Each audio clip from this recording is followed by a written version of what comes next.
Pastor da igreja, amém? Amém. Amém. Amém. Sua assento em nome de Jesus. E abra comigo a sua Bíblia no segundo livro da Bíblia, livro do Êxodo, no capítulo de número 12.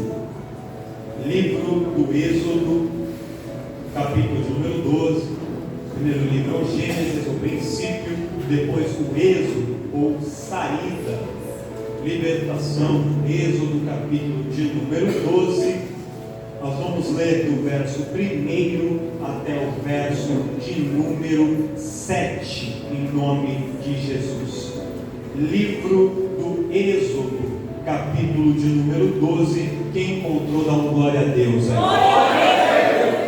Se alguém por acaso não encontrou, consegue acompanhar aqui pelo Data Show, para que possamos todos juntos fazer a leitura desse texto bastante conhecido, mas Deus tem algo novo aos nossos corações através desta palavra.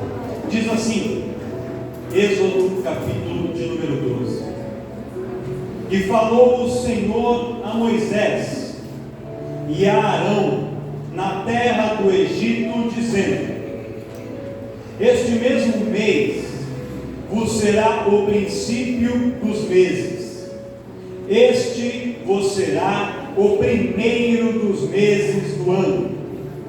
Falai a toda a congregação de Israel, dizendo: Aos 10 deste mês, tome cada um para si um cordeiro, segundo as casas dos pais, um cordeiro para cada casa. Mas, se a família for pequena para um cordeiro, então tome um só, com o seu vizinho, perto de sua casa, conforme o número das almas, conforme o comer de cada um. Assim fareis a conta para o cordeiro. O cordeiro, ou cabrito, será sem mácula, um macho de um ano, o qual tomareis das ovelhas ou das cabras, e o guardareis até o 14º dia deste mês, e todo o ajuntamento da congregação de Israel o sacrificará à tarde. Verso 7: E tomarão do sangue e poloão em ambas as ombreiras e na verga da porta das casas em que o comerem. Glória a Deus. O livro do Êxodo, ele foi escrito por Moisés. E Moisés não apenas é o autor do livro do Êxodo, mas ele é, como homem, o protagonista. Porque todo protagonista da Bíblia sempre é Deus.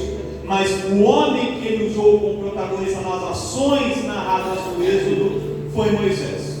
O livro do Êxodo começa contando desde o seu nascimento, a situação que o povo vivia escravo. E aí, para quem talvez não conheça tão profundamente a história, quando o povo está lá no livro do Gênesis, habitando, Deus chama Abraão, Abraão tem o seu filho Isaac, Isaac tem o seu filho Jacó, Jacó tem 12 filhos, as 12 tribos de Israel, e de repente um dos filhos de Jacó é vendido como escravo e vai parar na terra do Egito. Esse filho, José, se estabelece lá no Egito. Aí uma fome vem muito grande sobre a terra onde habitava o povo de Israel, a terra de Canaã naquela época, e eles migram, eles saem dali de Canaã e vão para o Egito, onde José já estava como governador, e José então provê sustento para a sua família e para todo o povo, a descendente do seu pai. E ali aquelas 70 pessoas que saem de Canaã e se estabelecem no Egito, começam a se multiplicar, começam a crescer e a crescer e a crescer em número e em força. Então, o povo do Egito, ao invés de tratar os israelitas como iguais, eles colocam os israelitas debaixo de uma servidão, debaixo de uma escravidão, e o povo de Israel começa a trabalhar como escravo no Egito, e essa situação perdura por mais de 400 anos, 400 anos de servidão, 400 anos de escravidão, e dentro desse período, no final desse período, o povo clamando e pedindo a Deus uma libertação, pedindo para que Deus interviesse na situação. Deus faz nascer um menino, e este menino, ele primeiramente é criado dentro do palácio de Faraó, e depois ele sai do palácio de Faraó ele vai para o deserto, ali no deserto ele conhece a Deus, tem um encontro com Deus, e Deus o traz de volta do deserto para o Egito, para ser ali o agente libertador do povo, através da estratégia de Deus. Deus usa Moisés para lançar sobre o Egito 10 pragas, todos nós conhecemos essa história, já foi algo de filme, de minissérie, até de desenho da Disney. Ali ele lança ali as 10 pragas sobre o Egito, e quando as 10 pragas vêm, ao final da última praga, Faraó permite que o povo se vai, e o povo sai do Egito e começa uma peregrinação, uma jornada pelo deserto, até se estabelecer novamente na terra de Canaã, reiniciando um ciclo de vida de liberdade. E esse texto que nós lemos aqui, em Êxodo capítulo 12, ele está situado dentro dessa história que eu narrei bem rapidamente, bem superficialmente, logo após ali antes do lançamento da 10ª praga. Mas eu havia lançado até a 9ª praga, e a 10ª praga seria qual? Seria a mortandade de todos os primogênitos do Egito. Então Deus fala assim: Moisés, fala para Faraó que há uma palavra, uma sentença sobre o Egito. Como ele não quis deixar os meus filhos saírem do Egito, eu, o Senhor, vou atingir os filhos dele e os filhos de todo o povo do Egito. Então, no nascer do dia, todos os primogênitos do Egito, eles amanhecerão mortos. Mas esta praga atingirá apenas os egípcios, não atingirá o povo de Deus. Mas para que se identificasse quem era do povo de Deus, era necessário que o povo de Deus cumprisse um ritual. Qual é esse ritual? O ritual da Páscoa. A Páscoa nasce aqui. A Páscoa, que em hebraico original se chama Pessa, que significa passagem ou saída. Então a Páscoa que nasceu aqui neste momento, ela foi a festa que marcou o final da escravidão e a passagem para uma vida de liberdade, o início de um novo tempo, um tempo de uma vida livre, sem ser escravo, sem ser servo, sem humilhação, uma vida livre dada pelo Senhor. E foi esse texto aqui que nós lemos. Só que é interessante que durante todo este período em que o povo passou como escravo no Egito, esses mais de 400 anos de escravidão, convivendo na terra do Egito e convivendo com o povo egípcio, o povo de Israel adquiriu muitas práticas, muitos costumes, muitos hábitos que eram particulares dos egípcios. Quando eles chegaram, as 70 pessoas que vieram de Canaã para o Egito, eles tinham somente seu costume firmado no Senhor, na palavra do Senhor, falavam todos o mesmo idioma, eles se vestiam da mesma maneira, comiam todos iguais. Só que quando eles passam muito tempo ali no Egito, pela convivência, pela proximidade, eles começam, muitos deles, a se comportar muito próximo do que os egípcios se comportavam, começam a repetir muitos dos comportamentos dos egípcios. E quando eu li esse texto, Deus falava para mim que essa palavra ela tem tudo a ver conosco. Por quê? Porque nós somos o povo escolhido de Deus, como o povo de Israel também era o povo escolhido. Mas aquele povo vivia no meio de um povo que não servia a Deus, não tinha esses costumes. Assim como eu e você trabalhamos ao lado de gente ímpia, temos na nossa família muitas pessoas que não servem a Deus, temos vizinhos que não andam nos caminhos do Senhor, porque tem pessoas que são casadas,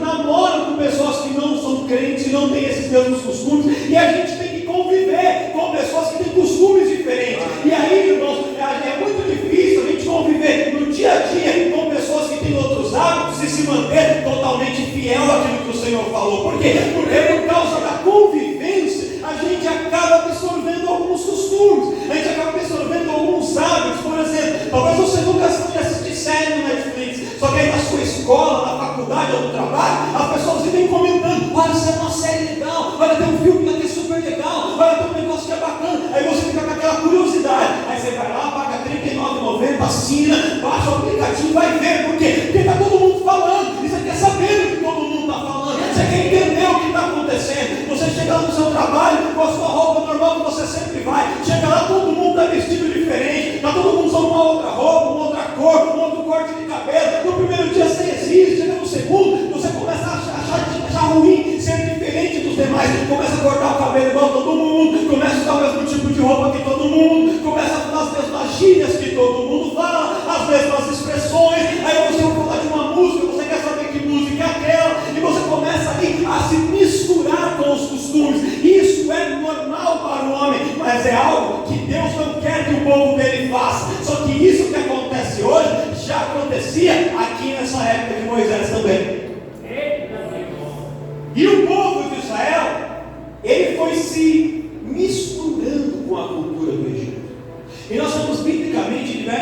consequências disso. Por exemplo, quando o povo sai, já depois que eles tinham sido libertados, e eles estão andando pelo deserto, quando o povo tem fome, Deus manda o quê? O maná do céu. Aí o povo começa a comer o maná. Só que aí eles falam assim: todo dia esse maná? Todo dia a mesma coisa? Que saudade das cebolas e dos pepinos que nós comíamos no Egito.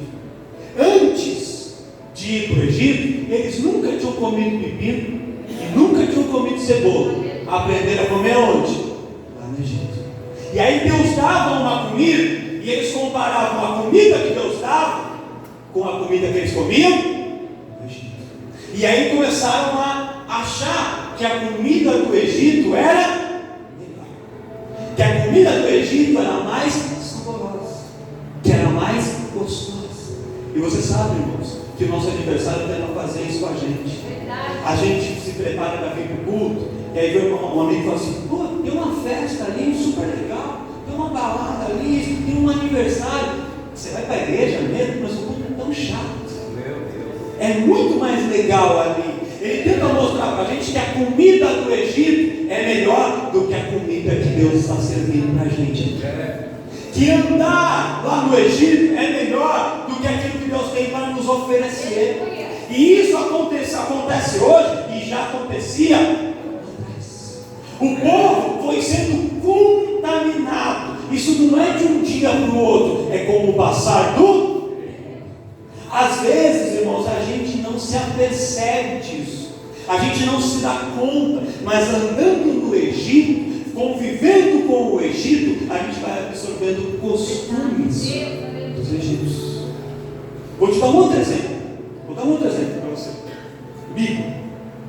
Quando Deus vai se encontrar com Moisés, no alto do monte, a sarça começa a pegar fogo, mas a sarça não se incendeia. Deus olha para Moisés e fala assim: Moisés, tira a sandália dos seus pés, porque o lugar que você pisa é terra santa. Quando Deus fala isso para Moisés, Deus fala isso com um propósito. Por quê? Porque no Egito, quando alguém ia entrar em um templo de algum dos milhares de deuses que os egípcios tinham, ele nunca poderia entrar de sapato. Eles tinham que tirar o sapato e deixar o sapato do lado de fora. Por quê? Porque não se podia entrar na presença dos deuses calçando o sapato, porque o sapato é usado para pisar no chão, e o chão tem impurezas, tem sujeira, tem lixo. Então, para você entrar na presença de um Deus que é santo, você tinha que tirar as impurezas, tirar o sapato. E Moisés, que viveu 40 anos no Egito, ele trazia dentro dele aquele costume. O costume de que quando se entrava diante na presença de um Deus, você tinha que tirar o sapato. Quando Deus vai falar com Moisés, e Moisés não via a Deus, ele só ouviu a voz, para que Moisés reconhecesse que aquele que falava com ele não era qualquer um, mas que aquele que falava com ele era um Deus, ou melhor, era o Deus Todo-Poderoso. Assim, Moisés, você aprendeu que para entrar na presença de um Deus tem que tirar o sapato, né? Então tira logo essa sandália, porque agora quem fala contigo é o Deus Todo-Poderoso. Deus tinha que falar assim com ele para que ele entendesse, porque a bagagem cultural que ele tinha, o costume que ele tinha, vinha disso. É por isso, irmãos, que é uma última comparação de voltar aqui no texto, que tem algumas igrejas evangélicas, neopentecostais, que tem algumas práticas de sessão de descarrego, de pegar ali um objeto ungido e levar para casa e tudo isso. Sabe por que eles têm isso? Porque tem muitas pessoas que, quando eram do mundo, em igrejas católicas, no Umbanda, no Candomblé, em outras religiões de matriz africana, eles tinham esses costumes. Então, quando a pessoa chega dentro do evangelho e fala não tem nada disso, a pessoa estranha. Então, eles incorporam algumas dessas práticas para que a pessoa consiga entender e reconhecer o valor espiritual de algumas coisas. Eu não estou dizendo que está certo, mas eu estou dizendo que é feito dessa maneira para que a pessoa que vem com uma bagagem cultural, acostumada a ter um objeto ungido, ela chega dali e fala: não é mais ungido pelo Exu Caveira, nem pelo preto velho, pelo loiro velho, pelo ruivo velho, não sei como é que é o velho aí, mas não, é ungido pelo Senhor. E aí a pessoa consegue, através daquilo, reconhecer: então isso é um objeto santo. E aí a pessoa consegue fazer uma associação. E isso que acontece hoje, já aconteceu acontecia no tempo de Moisés. Olha só. Vai acompanhando a narrativa. O povo vivia no Egito e tinha toda uma bagagem cultural do Egito. Eles começam a repetir práticas e costumes dos egípcios. E tinha dois costumes que tem a ver com a nossa palavra, e aqui eu vou entrar na mensagem, que eram muito importantes para os egípcios. Dois conceitos. Primeiro conceito: os egípcios valorizavam muito os nomes. Para eles, os nomes eram símbolos de coisas que permaneciam. Então, todos os templos egípcios, ou eles escreviam os faraós, escreviam seus nomes, ou eles criavam símbolos que representavam os seus nomes. E eles escreviam isso dentro dos templos, dentro das tumbas. As tumbas egípcias eram cercadas dos hieróglifos, aqueles sinais, eram muito falando sobre os nomes. Por quê? Porque eles acreditavam que quando alguém escrevia o seu nome era a marca que ele havia escrito naquela história, e que aquela história não poderia ser apagada, e que mesmo depois que a pessoa morresse, que o corpo morresse, a história e o legado dele permaneceria através do seu nome. E eles, principalmente os faraós, os grandes líderes, eles absorviam no seu nome os nomes dos deuses que eles serviam. Então, por exemplo, tinha um faraó chamado Tutmoses. O que é Tutmoses? É filho de Tut. Tut era um dos deuses egípcios. Então, havia uma série de divindades egípcias. E aquele faraó, ele dizia que ele era filho daquele Deus. Então, quando ele falava isso, ele vinculava o nome dele ao nome de uma divindade, e isso dava a ele poder e autoridade espiritual. Os egípcios eram aficionados por isso. E eles pegavam esses nomes e entendiam que para você deixar o nome escrito na história, não bastava apenas o nome ser falado, ele tinha que ser escrito, ele tinha que ser gravado. Mas naquele tempo não tinha papel. Então, como é que eles escreviam? Eles escreviam em pedra. E aqui entra o segundo costume que é muito interessante para os irmãos. Os egípcios acreditavam que as coisas que eram passageiras podiam ser construídas com barro, com palha, porque o tempo era destruído. Então, por exemplo, uma casa de alguém era construída de barro. Por quê? Porque aquela pessoa ia morrer. E quando a pessoa morresse, se a casa dele fosse destruída, não tinha problema. Agora, um templo, um santuário, uma tumba, isso tinha que ser construído de pedra. Por quê? Porque a pedra permanece. Se você for fazer uma casa de barro e pegar fogo, o barro ele racha todo, ele quebra todo, ele se desfaz. Mas se você tacar fogo numa pedra, porque é difícil de pegar fogo. E se pegar fogo, a pedra ela permanece. Ela pode ficar mais escurinha, ela pode ficar manchada, mas ela não se queima, ela não derrete com o fogo. A água bate na pedra, a pedra continua lá. O vento bate na pedra, nem move ela do lugar. E se mover, ela continua com a mesma estrutura, apenas um pouquinho mais para o lado. A pedra é o que permanece. E os egípcios, tudo que para eles era eterno, tudo que para eles tinha que durar, eles escreviam e construíam em pedra. E aí, vem a parte interessante. Quando o egípcio construía a sua casa, como eu falei, a casa podia ser construída de barro. Só que eles construíam a casa com as paredes de barro, e os umbrais da porta, os batentes da porta, eram construídos de pedra. Por quê? Porque no batente da porta representava ali para eles como um portal espiritual. Dali para fora era um mundo, dali para dentro era o domínio daquela pessoa, era a sua casa, o seu lar. E naqueles batentes construídos de pedra, os egípcios escreviam os seus nomes, os nomes familiares, o sobrenome, e os nomes dos deuses que eles serviam. Todo egípcio na sua casa construída de barro e de palha tinha os lintéis e os umbrais das suas portas, os batentes das portas construídos de pedra, e eles gravavam, escreviam os seus nomes e os nomes dos deuses que eles serviam.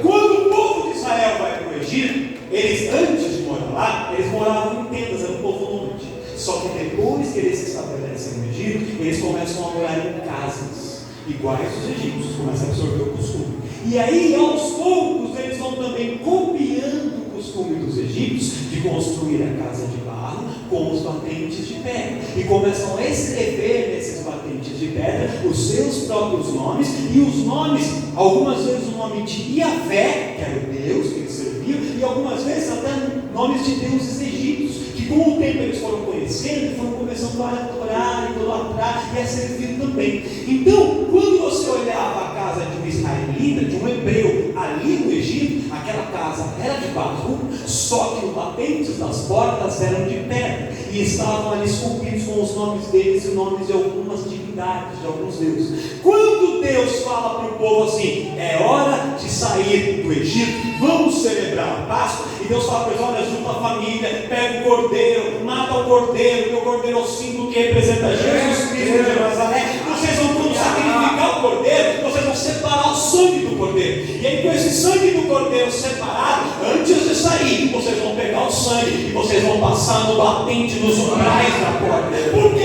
nos umbrais? Por que não na parede? Porque a parede, o tempo ia destruir, o fogo podia queimar, a chuva podia destruir, o vento podia derrubar, mas os umbrais de pedra, esses permaneceriam para sempre. Eles eram a história daquele povo. Só que veja comigo, irmão, a história do povo de Israel do Egito não era uma história feliz, não era uma história alegre, era uma história de escravidão, era uma história de servidão, era uma história de humilhação. Quando havia a história deles escrita nos batentes da porta, estava escrito uma história de humilhação, e Deus disse assim: vocês vão sair daí, mas quando sair, essa história de humilhação, ela será apagada, ela será coberta, o passado vai ficar para trás, porque a partir de agora eu vou começar a escrever uma nova história para cada um de vocês.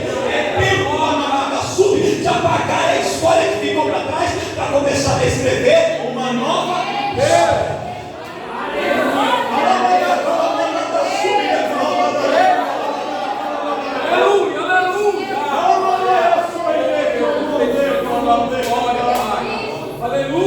Eu dei toda essa volta, te dei uma aula de egiptologia para você entender uma coisa, irmão. Existem coisas na minha vida e na sua vida, na minha casa e na sua casa, que são passageiras e que a gente consegue mudar.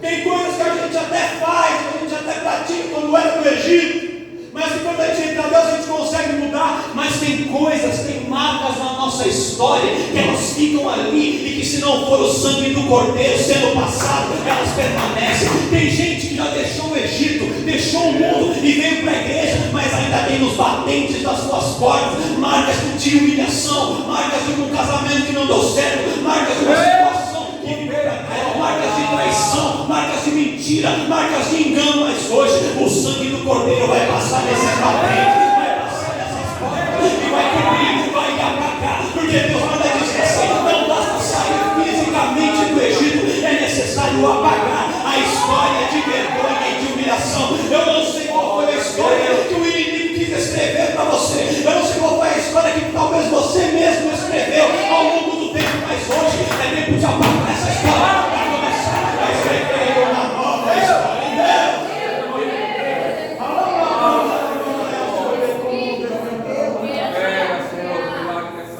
É por isso, irmãos, que Deus mandou passar o sangue nos umbrais da porta. Não foi na janela, não foi na parede, não foi no chão. Por que nos umbrais da porta? Porque aquilo era um símbolo de uma história de derrota, de uma história amarga, de uma história de vergonha e de humilhação. E o nosso adversário, ele é perito em querer lançar as histórias de humilhação e vergonha na nossa cara. Então você está na igreja hoje, você vem aqui com os jovens para louvar, mas lembra de quem você era lá atrás. Você vem aqui com as irmãs para cantar, mas lembra do que você fez mês passado, um ano atrás, 5 anos atrás. Ele fica jogando na nossa cara, é como aquela parede de pedra, aqueles batentes de pedra, e a escrita fica lá, e parece que nunca se apaga, e você tenta mudar. Você já saiu do Egito, mas está escrito, está ali marcado, está ali gravado na pedra. Mas o Senhor nessa noite fala: passa o sangue do cordeiro nessa pedra, passa o sangue do cordeiro nessa pedra, porque ele, o Senhor, já esqueci. E quando o sangue do cordeiro passar, você também vai esquecer, você também vai superar e vai seguir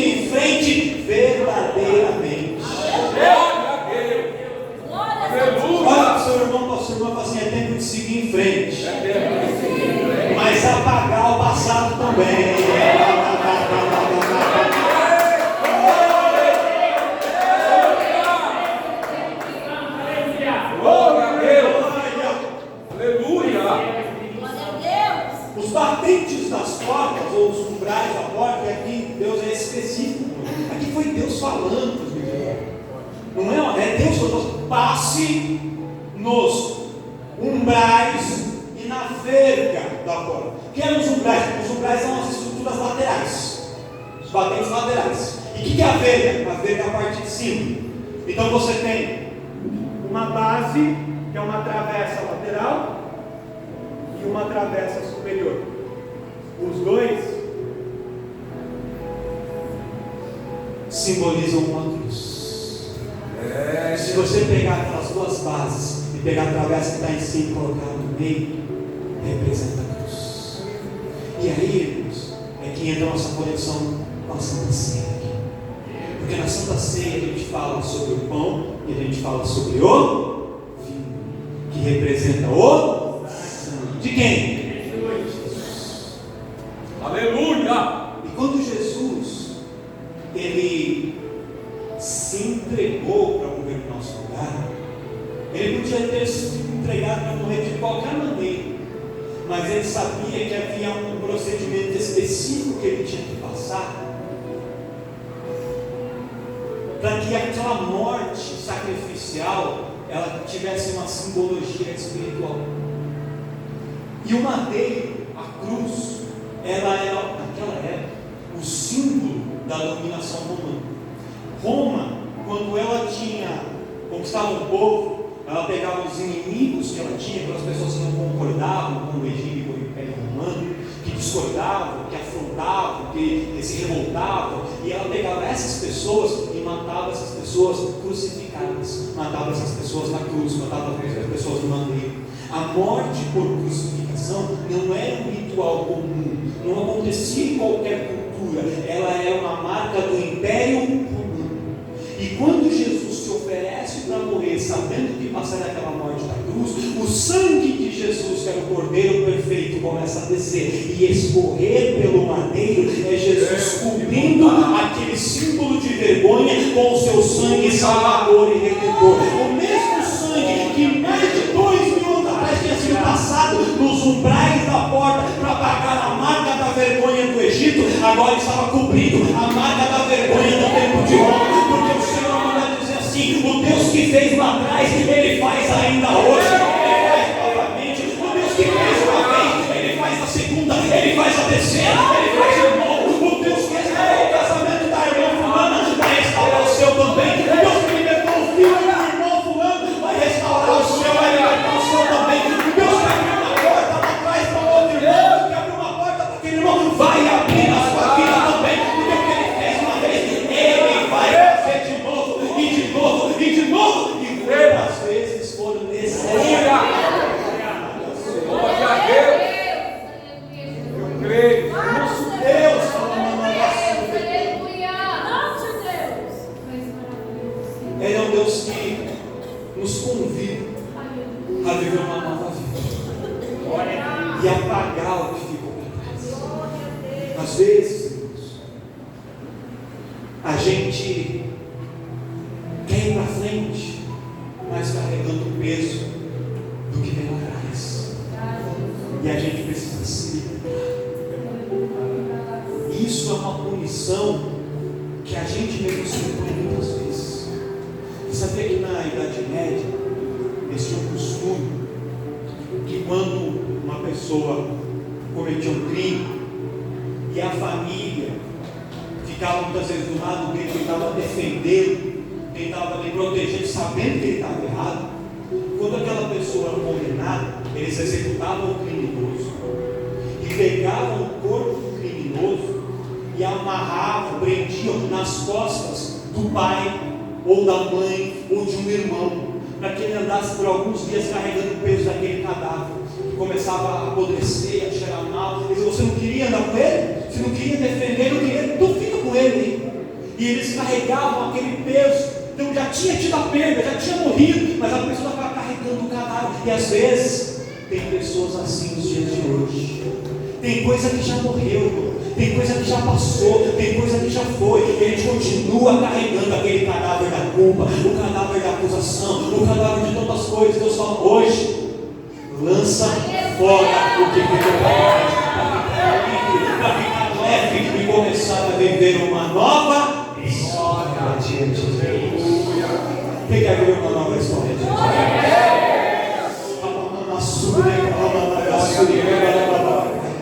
É noite de começar a viver um tempo novo verdadeiramente. Nós somos um tempo novo aqui na igreja.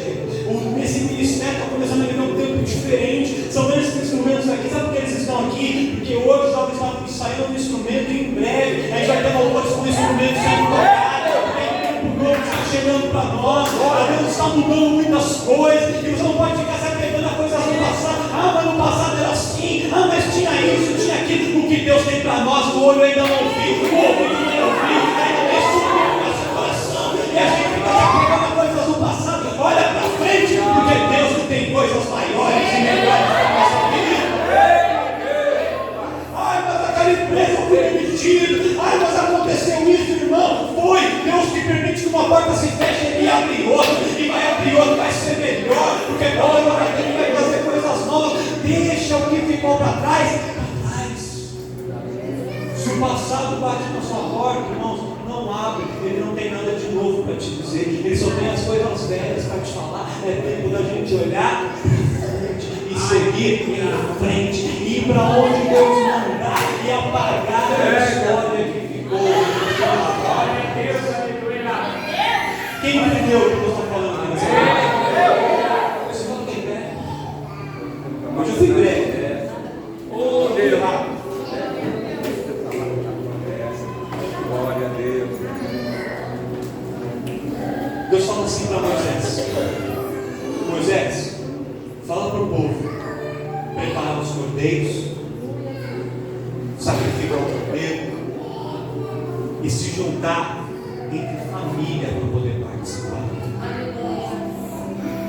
Flávio José disse que esse se juntar em família era que tinha que ter no mínimo 10 pessoas para poder sacrificar um cordeiro. Se tivesse menos de 10, tinha que juntar com outra família para comer junto. Mas se tivesse 10 ou mais, tinha que ser por família.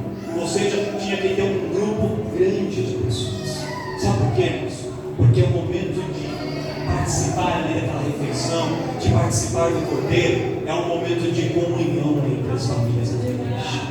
Nós aqui somos uma família nessa noite, a família árabe. Talvez você queria que o seu esposo estivesse aqui, que o seu filho, que o seu pai, que o seu marido, que a sua filha, você queria que tivesse mais gente aqui. Ainda não está, mas eu profetizo que você e a sua casa servirão ao Senhor na integralidade totalmente. Mas enquanto isso não acontece, saiba, você talvez não tenha a sua família inteira, mas você juntou com a outra família e a outra família, e as famílias estão juntas aqui para participar do corpo e do sangue do cordeiro. E o corpo do cordeiro a gente vai comer, a gente vai saborear, e a gente vai trazer à memória essa nova e eterna aliança que temos com ele. E o sangue vai limpar as marcas do passado e nos preparar para o que vai vir daqui para frente, porque ele já preparou o melhor para nós. Quem crê nessa palavra, quem recebe essa palavra?